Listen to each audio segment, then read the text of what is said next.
Hello, this is Xiaoran from Samsung AI Center, New York. Today I'm going to present our work, Acoustic Collision Detection and Localization for Robot Manipulators. The robot collision detection is important. For example, you don't want your manipulator collide with any obstacles while grasping items, which will lead to damage for both grasped item and your manipulator itself, and will also lead to task failure. Further, in the research field of human-robot interaction, the robot collision detection and avoidance is almost like the first priority. So here is a short demo for our system. Without our system, this robot failed to detect the collision. And with our system, this robot can detect the collision and also accurately localize the collision. There are many existing approaches to do robot arm collision detection. The first category, and also the mainstream method, is to use intrinsic signals to do the robot arm collision detection, such as motor torque or position. But this method requires dynamic parameters readings from the robots, which are subject to drifting. As a result, this can be noisy and leads to detection failure. The second category of existing approaches is to use extrinsic signals, relies on extra sensors such as cameras and tactile sensors. Apparently, these approaches can be costly and difficult for maintenance, and some sensors such as cameras could also have occlusion issues. Our method belongs to this category. We adopt microphones to tackle this problem, but our microphone is low cost and easy for maintenance. To our best knowledge, this is the first work to use microphone to do these tasks. In general, we have two design goals. The first design target is to do collision detection use microphone, and the second design target is to do the collision localization. The main challenge in robot collision detection is noise, which can be very similar as on robot collision sounds. There are three types of noise. The first is over-the-air noise, such as claps, and the second is on table floor noise, such as item drop, and the third is motor noise. And also, there are unique challenges for the localization problem itself because of the dispersive nature of the signal that propagate along this robot arm. Here we demonstrate an example where collision happened at location B, and we showcase the signal for the microphone A and microphone D. As can be seen, the signal for microphone A and microphone D looks different, and as a result, the correlation strength should be weak, which will lead to beamforming-based localization method no longer work. Further, the structural heterogeneity for the robot arm will lead to another unique challenges for the robot. The wave propagate on the robot will have different speed at different sections. For example, here we collide at location B, and microphone A is closer to location B than microphone D, but microphone D might receive signal earlier than microphone A. In order to deal with the previously mentioned challenges, we propose an end-to-end system that do collision detection and localization called Panotti. The Panotti were a mythical race of people described as possessing large ears that cover the entire body. It's very similar as our system design, which use multiple microphones, receive signals, and cover the entire robot arms. In these slides, I'm going to go through some overviews of our system design. First, I'm going to introduce our collision detection method, which is spectrum prorating. And next, I'm going to talk about the localization method, which we call epicenter multilateration for collision localization. And last but not least, I'm going to introduce the motor noise suppression methods. Let me first introduce our collision detection methods. As I mentioned previously, there are over-the-air noise. An important observation is the on-robot collision introduce micro vibrations along the robot bodies that translates to significant high amount of infrasound energy. That means for the on-robot collision, the lower frequency component is much higher than the over-the-air noises, including those claps and also crackling sounds. So what we do here is, first step is we use physical isolations. As you can see here, we use a sound deadener coupled with cover these microphones, which will emit a lot of energy comes from the over-the-air. And also because of this observation, we adopt a low-pass filter to pass the signals that we received on the microphone. This is an example of the over-the-air signal before the filtering. As can be seen, this is an impulsive sound here, but after filtering, this signal becomes just like noise has been filtered because there's no low frequency components here. The second type of noise could be mistakenly recognized as on-robot collision is the on-table, on-floor noise, as we discussed before.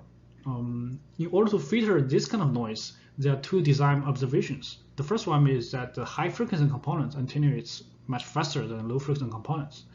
This is because of the nature of how a signal propagates. And the second observation is compared with audio signal propagating in the air, the signal propagates in solid materials such as the wood and floors, and also robots will absorb much more energy in the whole spectrum. As a result, we use high-pass filtering to filter the on-table floor noises. This is an example of the on-table collision signal, the raw signal here, and this is a collision here. Before filtering here, it's like this.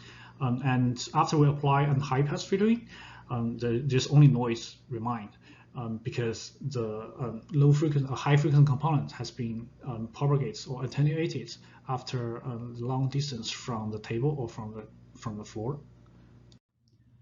Next, let me step into our core design part, the localization algorithm, EMCL.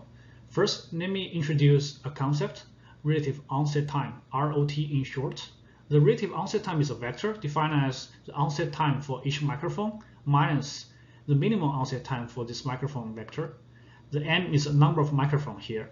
And the physical interpretation for this ROT is the relative onset time for each microphone respect to the microphone who received the signal earliest.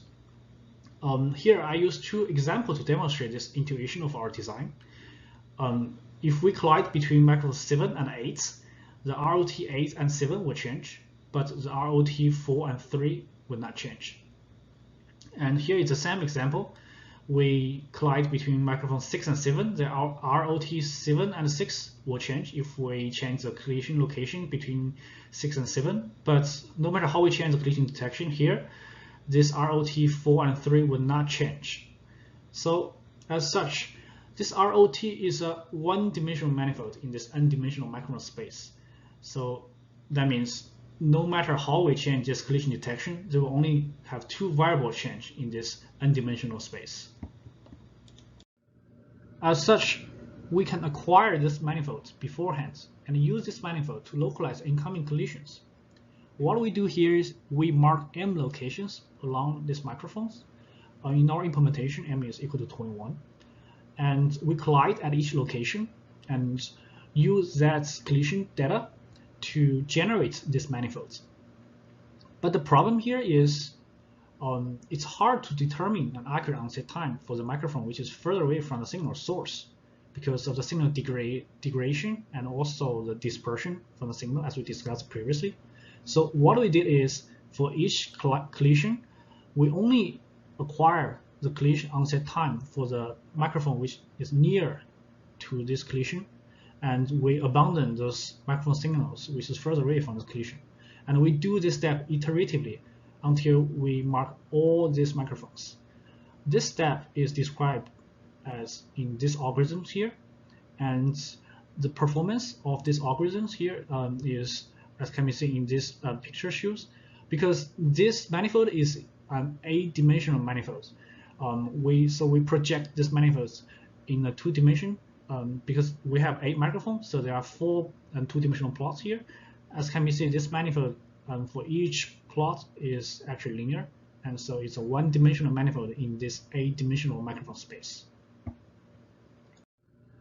After we acquire this manifold, the next immediate step is to use this manifold to localize incoming collisions. A straightforward idea here is to find the onset time for each microphone and project the onset time back into the manifold we have, then find the best matches, then find the collision locations. But as the example shown here, we collide around microphone 8, and it can be clearly seen that microphone 8 receives the clearest signal. But for microphone 1 or 2, which is further away from the collision source, the onset time for these two microphones is very hard to determine. So what we do here is we only find the onset time from the microphone that has the strongest signal. For example, here is microphone 8. And we use this strongest onset time to define a virtual onset time, which defined as this form. And here, the virtual onset time mu is a shifted version of the original manifold M based on the incoming detected collision. The intuition here is that we try to find the best matched marker location from this adjusted manifold mu. So next, we adapt this virtual onset time mu to derive a scoring function ith. Predetermined marker location is Si, and we will use this scoring function to find the collision location. We then choose the standard deviation within a small window as a scoring function. The intuition here is the signal starts to rise and oscillate in a fast rate if we found the right onset time. A fast rate will translate to a higher standard deviation. We then choose the highest 3 score and do an interpolation and find the maximum location of this interpolation. And this maximum location will translate to the collision locations happen on the robots. Last but not least, let me introduce how we remove the motor noise from this robot motor. Here is a snapshot of the spectrum recorded from our microphone, and as can be seen, this dominant frequency comes from the robot motor, which is concentrated around 100 Hz. So we can apply a band stop filter to remove this motor noise. As can be seen, the result is here. After applying this filter, the motor noise has basically gone, but the collision signal is still clearly here. So here's a short demonstration of our entire system. Our system could reject those fake collisions, and our system could accurately detect and localize those unrobot collisions.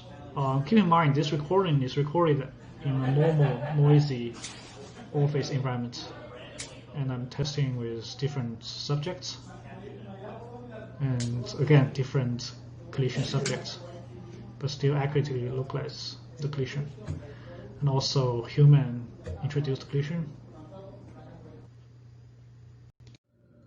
After we putting together a real-world Panotti system, we can now evaluate our system using the real-world data we collected. Let me first introduce our microbenchmark here. The microbenchmark is to determine the optimal system parameters for the collision detection. We use the captured real-world data to determine for both low-pass filter cutoff frequency and high-pass filter cutoff frequency here. And also for the localization, we studied the window length and the scoring method for the scoring function. The result is around 10 samples is the optimal window length, which leads to the smallest localization error, and the standard deviation will lead to the smallest localization error. After obtaining the optimal system parameters from the microbenchmark, we now do field study using various subjects here as our collision subjects. As can be seen here is the detection results. For the on-robot actual collision, the true positive rate is close to 100, and for the over-the-air, on-table, and extreme case, the true negative rate is close to 100. The extreme cases here, we intentionally glide very close to the microphone to showcase the robustness of our design. We then conduct localization accuracy study, use the previously mentioned various subjects when the robot arm is static. As can be seen here, the average localization error is 3.6 cm. And when we added augmented motor noise, the localization error becomes larger, slightly larger, is 3.7 cm. And finally, we evaluate the localization accuracy when the robot arm is moving. As can be seen from these results, the standard deviation becomes larger, but the localization accuracy is still around 3.8 cm, which is still centimeter level. Last, let me summarize our work. Our contribution lies into 3 folds. First, Panotti is the first accurate onset time collision detection system using low-cost microphones. And second, we propose signal processing algorithm and a learning framework to address unique challenges for the on-robot collision detection problem. And third, we implement our system in an end-to-end manner and did extensive evaluations. The Panotti system is ready to be used in real-world scenarios.